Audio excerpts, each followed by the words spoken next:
Pudiéramos decir historiador visual. Cabría, quizás, pero la persona con la que vamos a hablar a continuación es alguien que se ha dedicado a cultivar la historia, a procurar llevar la verdad, que la gente se convenza con imágenes, con testimonios, un gran aporte para el acervo cultural de República Dominicana. Emblemática figura, René Fortunato. Saludos, René, ¿cómo estás? Muy bien, Omar, muy bien, muy bien. ¿Está bien historiador visual? Sí, está bien, aunque generalmente yo me identifico como realizador cinematográfico especializado en cine documental. Sí. René, el gran esfuerzo que tienes que hacer para investigar, luego lo que investigas, las letras, la literatura, colocarle imágenes cónsonas y que sean lo suficientemente explícitas para una comprensión y una acción didáctica al público, que gusta mucho ver las cosas. Los documentales son herramientas fantásticas que pues han avanzado mucho. Y tenemos en las grandes plantas televisoras, cadenas televisoras internacionales, plataformas que distribuyen contenidos de este tipo, una gran propensión del público de buscar este tipo de temas. Actualmente, René Fortunato, lo más reciente que ha traído es algo sobre la vida del presidente Francisco Alberto Caamaño, el coronel Caamaño, el héroe de abril. El diario de Caamaño en Cuba, que es un trabajo que ha producido el Archivo General de la Nación, y tú pues has utilizado esa herramienta que es el cine y la construcción a través de documental. Explícanos un poco sobre esto. Mira, estamos en el 2023. O sea, en el 2021, hace 2 años, yo comencé la investigación sobre el proyecto guerrillero de Caamaño. O sea, el Caamaño de posguerra. El público recordará que yo hice un documental que se llama Abril, la trinchera del honor, que es sobre la guerra de abril. Entonces, cuando yo exhibí ese documental fuera del país, en el público alguna vez me preguntaban, ¿qué fue del coronel Caamaño después de la guerra? Poca gente sabe, fuera del país, qué pasó con Caamaño. Entonces yo tenía como esa deuda pendiente de una segunda parte de la trinchera del honor. Y entonces me aboqué a hacer una investigación, que es una de las más difíciles que he abordado, porque Caamaño duró 5 años clandestino en Cuba, y cuando un personaje que tú es objeto de investigación vive clandestino, es mucho más difícil accesar a su cotidianidad, a su vida. Bueno, el asunto es que me embarqué en esa investigación y para hacer ese documental. En ese proceso llegaron a mis manos una cantidad considerable de documentos, entre ellos el diario de Caamaño, que estaba disperso en una serie de sitios, cartas, documentos, en fin. Como toda esa documentación no puede ser mostrada en un documental, porque se te tornaría sumamente aburrido, yo me acerqué al Archivo General de la Nación para proponerle que publicaran el diario de Caamaño, ¿ve? Con el anexo del libreto de mi documental. Hablé con el director, Roberto Casá, el doctor Roberto Casá, y se emprendió la tarea de la publicación del diario. Pero ¿qué sucede? No fue que yo fui que aquí del diario publique, no. El diario, yo fui con un fragmento y habían fragmentos en diferentes sitios. Por ejemplo, los hijos Hanley Herman tenía, Claudio Caamaño tenía, o un amigo de ellos, y sobre todo su compañera en Cuba, Vicenta Vélez, tenía la mayor cantidad de ese diario. Entonces, hubo que hacer una investigación, reunir todos esos segmentos que andaban dispersos, y ahí el personal del Archivo General de la Nación jugó un papel importante, acompañado por mí, que tuve que ir a recabar en todas las cajas que dejó Claudio Caamaño en su casa allá por la autopista de las Américas, todas las cajas que tenía ahí, todos los papeles. Después tuve que ir donde otra persona en Constanza. O sea que estamos hablando de un rigor científico. Claro, para sacar eso, porque la idea era sacarlo en febrero de este año, pero hay demasiada documentación. Entonces, es el archivo, Roberto Casá, quien dice que no vamos, en vista de la cantidad de material que se ha juntado, no solo publicaremos el diario, vamos a publicar 2 volúmenes más con las cartas y los documentos, para que ya sea un aporte de todo el proceso de Caamaño en Cuba. Cuestiones inéditas. Exactamente, todo inédito. Y es ahí entonces cuando él contrata los servicios de el editor, que es, aquí está, Orlando. Ay, mi madre, me va a matar él, güey. Andrés Blanco. Sí. Andrés Blanco es que Roberto Casá le encomienda la labor de encargarse de la edición del trabajo. Entonces yo lo acompañé a él en la búsqueda de las fotografías, de documentos y todo el proceso que culminó en estos 3 volúmenes que tú tienes en su mano. René, mi compañera de programa, Elimar García, tiene una pregunta para ti. Vamos a ver qué tiene Elimar. Muchísimas gracias por aceptar la invitación. Quisiera saber en qué se centró para recolectar todas estas informaciones necesarias para que el largometraje Camaño de militar a guerrillero fuera una realidad. Porque tal vez muchos no sepamos que centrar una obra ya sea literaria como esto, un largometraje, basarla en hechos históricos suele ser más complicado. En la preproducción, en la filmación como tal y hasta en la postproducción. Cuéntanos un poco de ese proceso. Bueno, ciertamente como dice Elimar.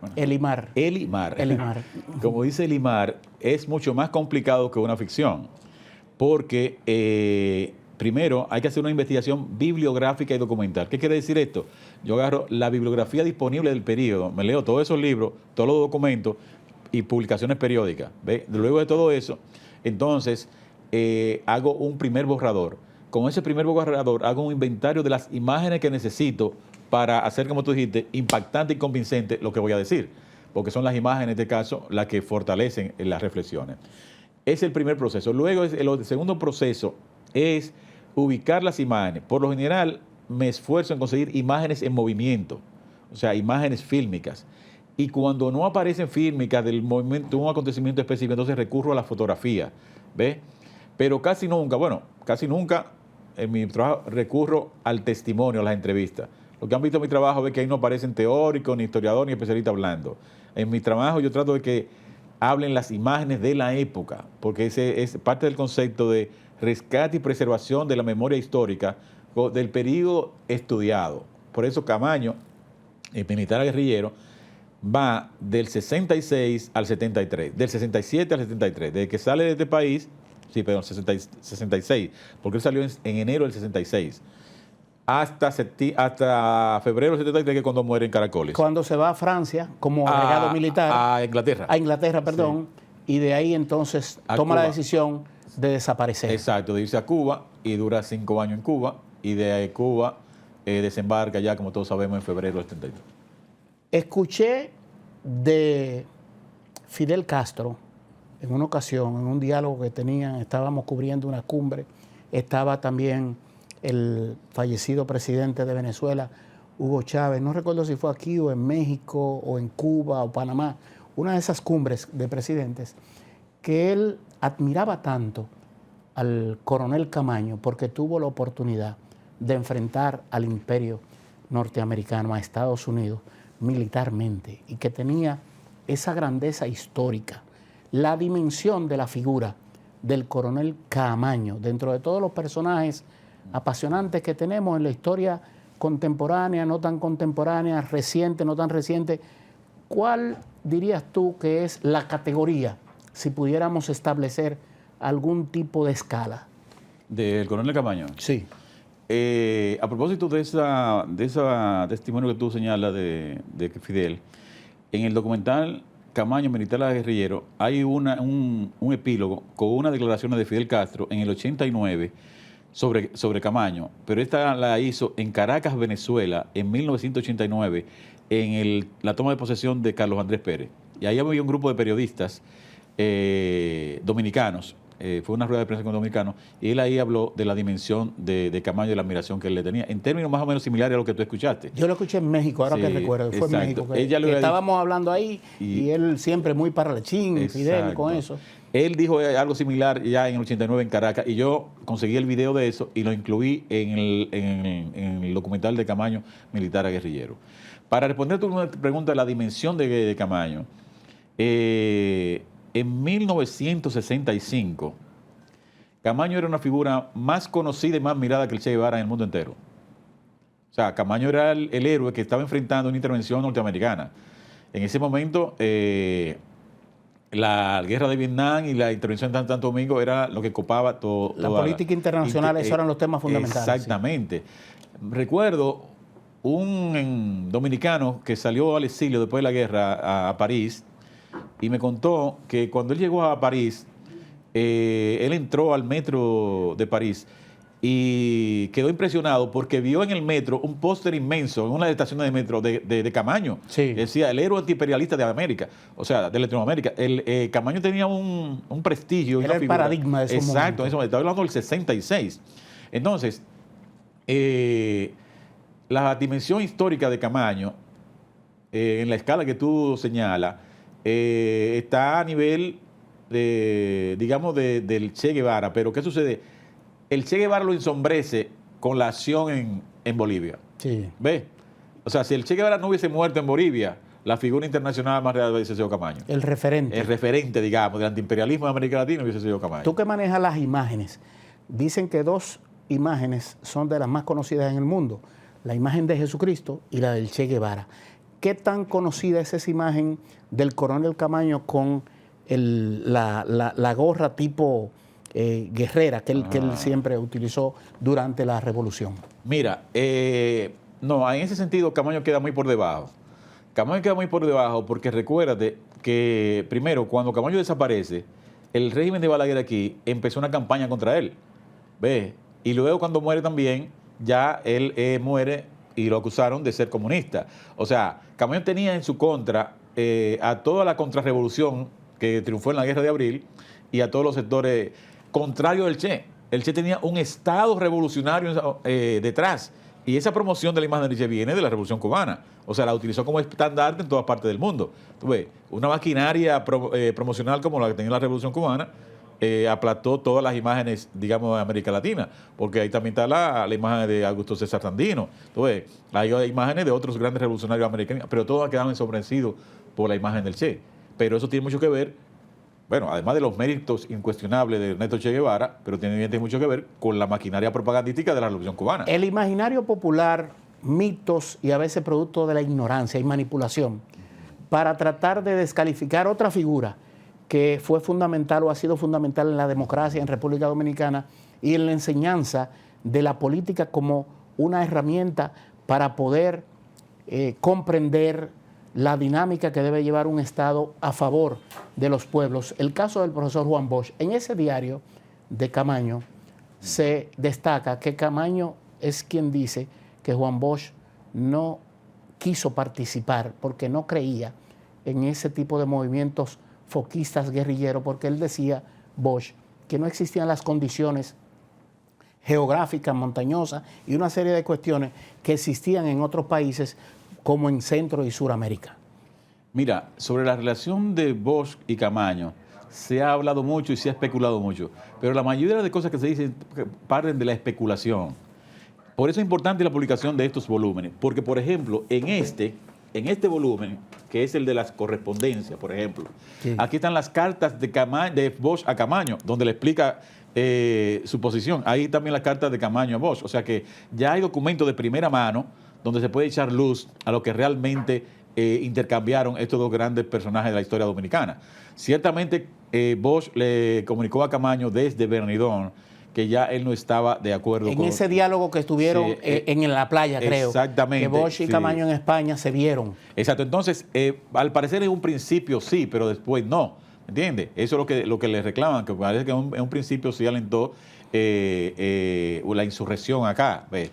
Pero lo que sí hay constancia es que Bosch no estaba de acuerdo con que él se fuera a Cuba.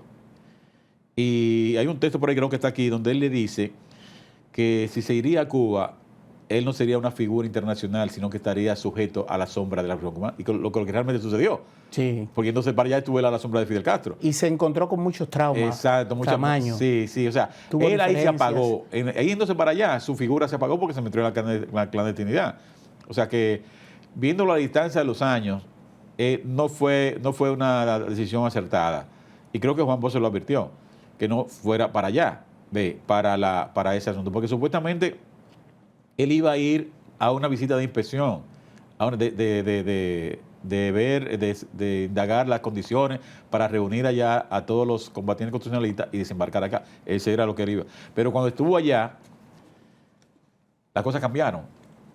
Cuando estuvo allá, él relata ahí en el diario que lo recibió en pleno el buró del Comité Central. Exactamente, el buró del Comité Central del Partido de Cuba. Con Fidel Castro a la cabeza. Exactamente, le hicieron muchísimos homenajes, le pusieron una mansión y le dijeron, bueno, hijo Narciso Issa dice en su libro por ahí, que Camaño le dijo que era tal el respaldo que le prometieron que hasta respaldo aéreo le iban a dar con aviones soviéticos. ¿Tú me entiendes? O sea, entonces él se llenó de todas esas ilusiones, pero después...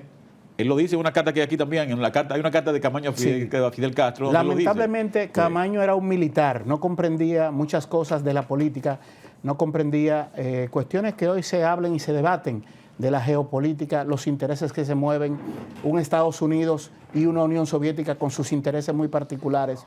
Ya Cuba era otra cosa. René, permítame hacer una pausa para cumplir con nuestros patrocinadores y retornamos con este diálogo tan interesante.